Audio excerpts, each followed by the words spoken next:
Welcome back to 504 Road Trips. Today we continue our trip north on U.S. Highway 11, beginning at mile marker 59 in McMinn County, Tennessee.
Here we enter the city of Athens, and the local name of US 11 changes to Congress Parkway.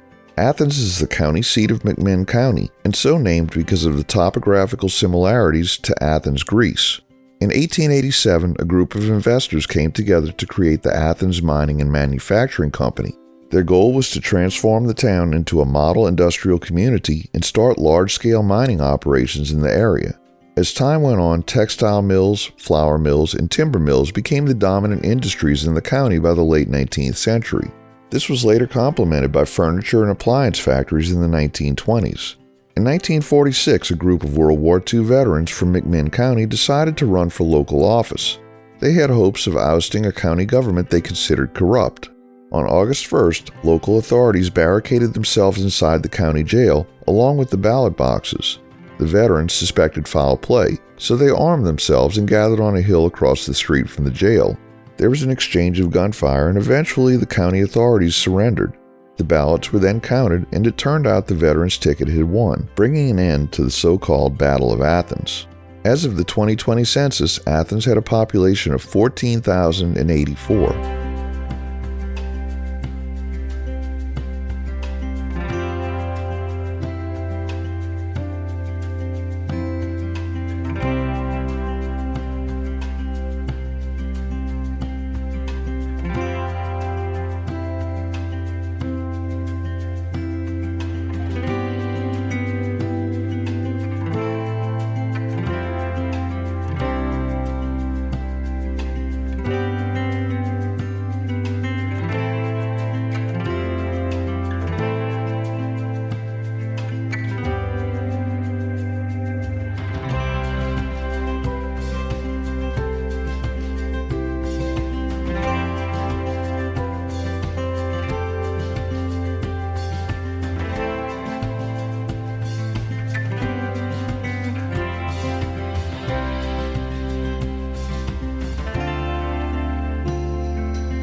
We cross State Route 30 at the major junction which Athens is built around.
As we leave the city limits of Athens, US 11 soon narrows down to a 2-lane highway again. We'll conclude our video here at mile marker 68. Thanks for watching. We've enabled channel memberships, so for just $1 or more a month, you too can help support our channel. Click the link in the description for details. If you like this video, please give us a thumbs up, post a comment, subscribe, share and follow us on social media, and join us for our next 504 road trip.